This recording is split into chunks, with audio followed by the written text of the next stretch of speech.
Bikers taunt a homeless man. Moments later, a helicopter lands, and they go silent. In the small town of Oakville, a group of bikers had long ruled through fear and intimidation. They were known as the Hellhounds, a name that struck terror into the hearts of the townsfolk. Led by the ruthless Razor, they roamed the streets on their chrome hogs, their engines roaring like angry beasts. On a quiet afternoon, the Hellhounds rumbled down Main Street, their laughter echoing off the storefronts. As they neared the outskirts of town, they spotted a disheveled figure huddled in a doorway. It was a homeless man, his beard ragged and his clothes tattered. Razor brought his motorcycle to a stop, his boots hitting the pavement with a thud. Well, what do we have here?" he sneered, his eyes glinting with malice. "Looks like the town trash washed up on our doorstep." The other Hellhounds circled around, their engines idling menacingly. They began to taunt the homeless man, hurling insults and empty beer cans at him. The man cowered, trying to shield himself from their cruelty. Little did the Hellhounds know, but the homeless man was no ordinary vagrant. His name was Jack, and he had a past that was intertwined with the very fabric of Oakville. Years ago, Jack had been a respected member of the community, a hard-working family man with a loving wife and 2 children. But fate had dealt him a cruel hand, and a series of tragedies had left him broken and alone. As the Hellhounds continued their merciless taunts, Jack remained silent, his eyes downcast. He had learned long ago that fighting back only made things worse. It was better to endure, to weather the storm until it passed. But on this day, something was different. As Razor revved his engine, preparing to lead the Hellhounds on to their next target, a sound cut through the air. It was the distant thrum of a helicopter, growing louder by the second. The Hellhounds looked up, their eyes widening in surprise. Helicopters were a rare sight in Oakville, and the sudden appearance of one was enough to give even the toughest biker pause. As the helicopter drew closer, the Hellhounds began to shift uneasily. There was something about the aircraft that seemed different, a sense of purpose and authority that was impossible to ignore. And then, as the helicopter passed overhead, a figure leaned out of the side door. It was a man, his face obscured by a dark helmet and visor. But even from a distance, there was no mistaking the aura of power that surrounded him. The Hellhounds watched in stunned silence as the helicopter circled once, then began to descend towards a nearby field. As it touched down, the rotors kicking up a cloud of dust, the man in the helmet leaped out, his boots hitting the ground with a solid thud. He strode towards the Hellhounds, his steps measured and purposeful. As he drew closer, Razor and his crew could see that he was tall and broad-shouldered, with a military bearing that commanded respect. The man stopped a few feet from the bikers, his visor still down. For a long moment, he simply stood there, studying them with an intensity that made even Razor shift uncomfortably. Finally, the man reached up and removed his helmet, revealing a face that was weathered and scarred, but still handsome in a rugged way. His eyes were a piercing blue, and they seemed to see straight through to the hearts of the Hellhounds. "I believe you boys have some explaining to do," the man said, his voice deep and authoritative. "But first, let me introduce myself. My name is Marcus, and I'm here to remind you what real power looks like." As Marcus stood before the Hellhounds, an unsettling silence fell over the group. Razor, usually quick to assert his dominance, found himself at a loss for words.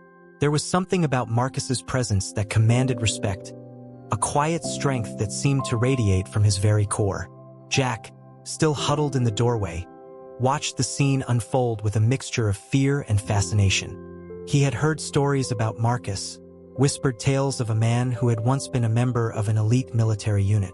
Some said he had single-handedly taken down a terrorist cell, while others claimed he had saved an entire village from a warlord's army. But those were just stories, Jack reminded himself.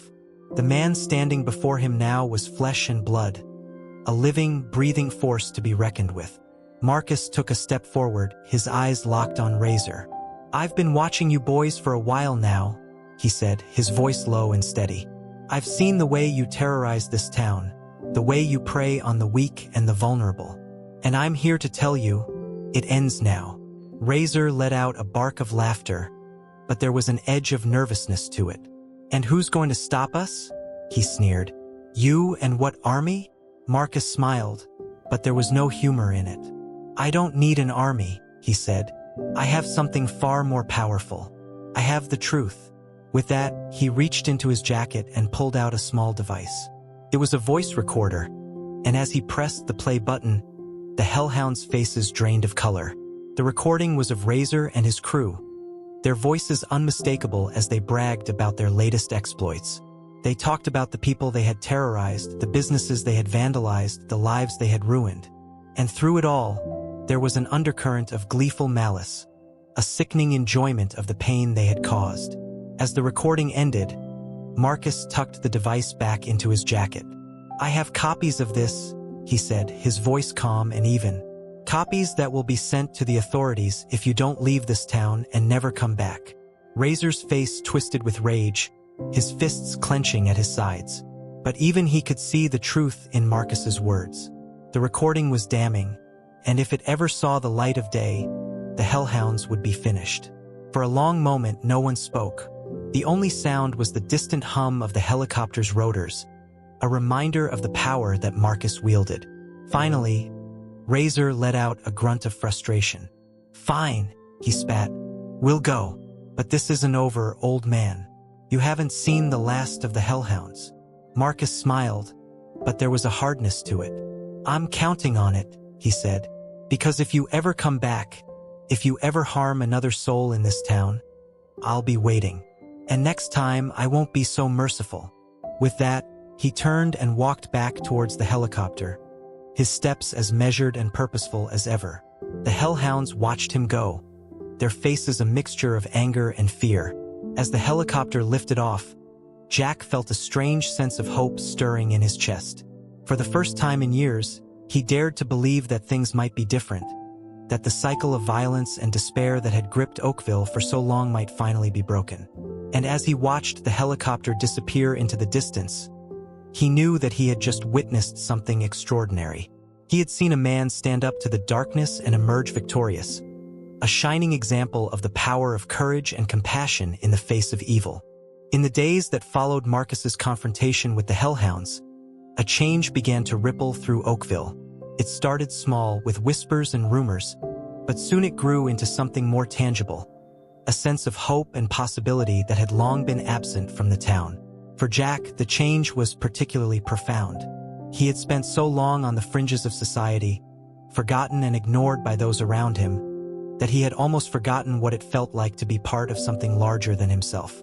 But now, as he walked the streets of Oakville, he could feel the eyes of the townsfolk upon him, not with the usual disdain or pity, but with a newfound sense of respect and curiosity. It was as if Marcus's actions had lifted a veil from their eyes, revealing the true nature of the man beneath the tattered clothes and unkempt beard. And as the days turned into weeks, Jack began to notice other changes as well. The streets of Oakville seemed cleaner, the air fresher and more invigorating. People smiled more readily, their steps lighter and more purposeful. Even the Hellhounds seemed different, their once menacing presence now diminished and subdued. They still roamed the streets on their bikes, but there was a hesitancy to their movements, a sense that they were no longer the unquestioned rulers of the town. For Jack, the most significant change came in the form of a small, unassuming building on the outskirts of town. It was a community center, long abandoned and fallen into disrepair, but now it hummed with activity and purpose. Inside, Jack found a group of people who welcomed him with open arms. They were a diverse bunch, young and old, rich and poor, but they all shared a common goal: to make Oakville a better place for everyone. Under Marcus's guidance, they set to work, transforming the community center into a hub of activity and outreach. They organized food drives and clothing donations, offered job training and education programs, and provided a safe haven for those in need. And at the heart of it all was Marcus himself, a quiet, unassuming presence who seemed to inspire everyone around him with his unwavering commitment to justice and compassion. For Jack, working alongside Marcus was a revelation. He had always seen himself as a burden, a drain on society, but now he began to realize that he had something valuable to offer, a unique perspective and set of skills that could make a real difference in people's lives. As the weeks turned into months, the community center became a beacon of hope for Oakville, a shining example of what could be achieved when people came together in a spirit of unity and purpose. And through it all, Jack could feel a change taking place within himself as well. The once broken man, lost and alone, was slowly being remade, piece by piece, into something stronger and more resilient. He knew that the road ahead would not be easy, that there would be setbacks and challenges along the way. But he also knew that he was no longer alone, that he had a community of people who believed in him and would stand by his side no matter what. And as he looked out over the streets of Oakville, now bustling with life and energy, he knew that he had been a part of something truly remarkable, a transformation that would echo through the town for generations to come. As the months passed, the Hellhounds found themselves increasingly marginalized in Oakville. The once feared gang was now seen as little more than a nuisance, a relic of a darker time that the town was determined to leave behind. But Razor, the leader of the Hellhounds, was not one to go down without a fight. He had built his reputation on fear and intimidation, and he was not about to let some do-gooder like Marcus take that away from him. And so, in the shadows of Oakville, Razor began to plot his revenge. He gathered his most loyal followers, the hardened core of the Hellhounds, and together they hatched a plan to take back what they saw as rightfully theirs. Their target was the community center, the heart of Marcus's efforts to transform Oakville. If they could destroy it, they reasoned, they could crush the spirit of the town and reassert their dominance once and for all. But even as they laid their plans, they failed to reckon with the strength of the community they sought to destroy. The people of Oakville had tasted hope and possibility, and they were not about to let it slip away so easily. And so, when the Hellhounds made their move, they found themselves facing not just Marcus and his team, but an entire town united in purpose and determination. The battle was fierce and brutal, with the Hellhounds unleashing all of their pent-up rage and frustration on the community center and its defenders. But in the end, it was not enough. Marcus and his team fought back with a ferocity born of righteousness, their every blow fueled by the knowledge that they were fighting not just for themselves, but for the soul of Oakville itself. And as the dust settled, it was clear that the Hellhounds had been defeated, their once mighty gang reduced to a handful of battered and broken men. But even in victory, Marcus knew that the fight was far from over. The Hellhounds might have been vanquished, but the underlying problems that had given rise to them remained. Poverty, despair, and a lack of opportunity still haunted the streets of Oakville, threatening to drag the town back into the darkness from which it had so recently emerged. And so, even as the town celebrated its triumph over the Hellhounds, Marcus and his team set to work once again, redoubling their efforts to build a better future for all of Oakville's citizens. They reached out to local businesses and community leaders, forging partnerships and alliances that would help to create jobs and opportunities for those who had long been left behind.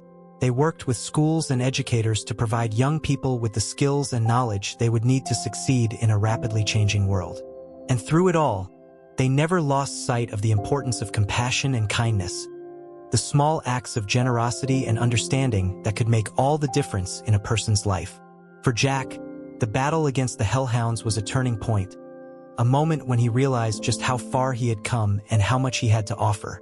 He had stood shoulder to shoulder with Marcus and the others, fighting not just for his own survival, but for the very soul of his community.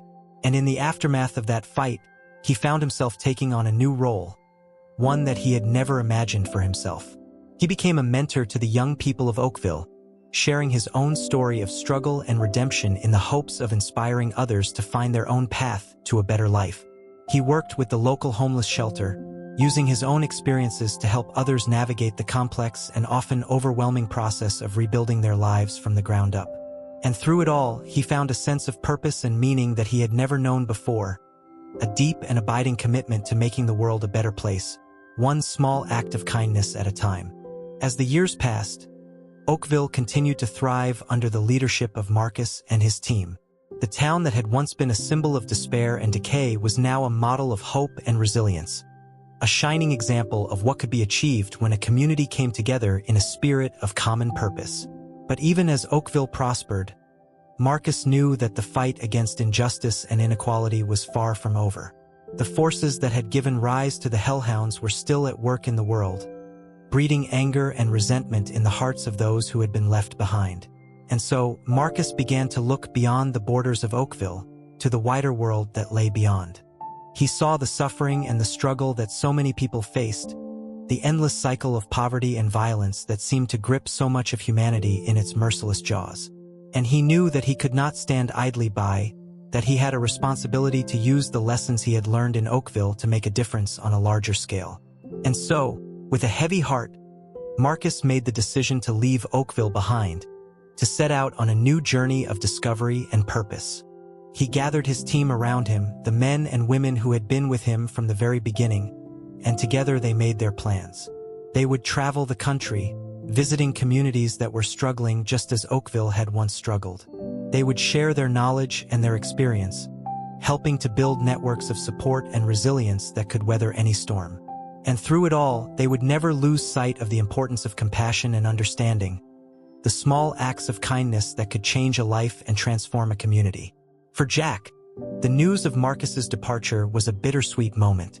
He had come to rely on the older man's guidance and wisdom, the quiet strength that had helped him to find his own path in life.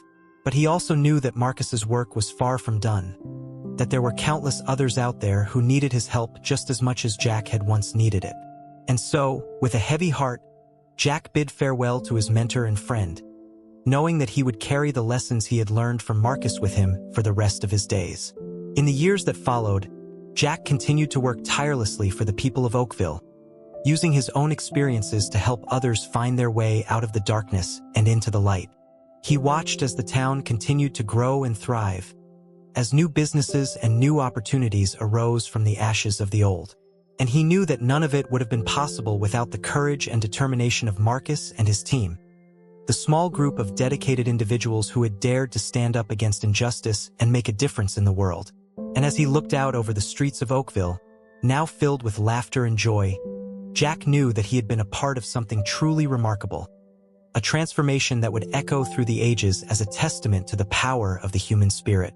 Years turned into decades, and as time passed, the legend of Marcus and his team grew. In Oakville, their names were spoken with reverence, the stories of their deeds passed down from generation to generation as a reminder of what was possible when people came together in common cause. But even as Oakville thrived, the world outside its borders continued to struggle. Poverty, injustice, and despair remained endemic in far too many places, the cycles of violence and oppression seemingly impossible to break. And so, when word began to spread that Marcus and his team had returned to Oakville, now old and gray but still filled with the same fire and determination that had driven them so many years ago, the town knew that something momentous was about to happen. They gathered in the old community center, now a hallowed site that stood as a testament to the power of hope and resilience, to hear what Marcus had to say. And as he stood before them, his voice still strong and clear despite the passage of time, Marcus spoke of the challenges that lay ahead, the battles that still needed to be fought.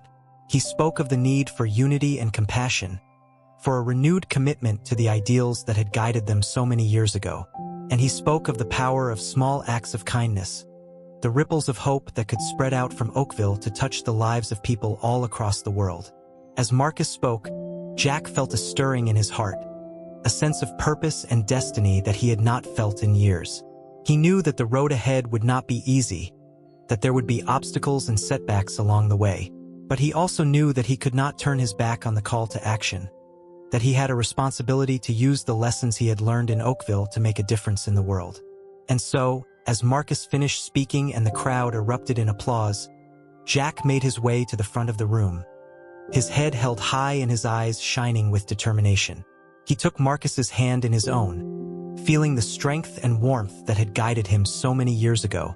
And together, they set out on a new journey, a quest to bring hope and healing to a world that so desperately needed it.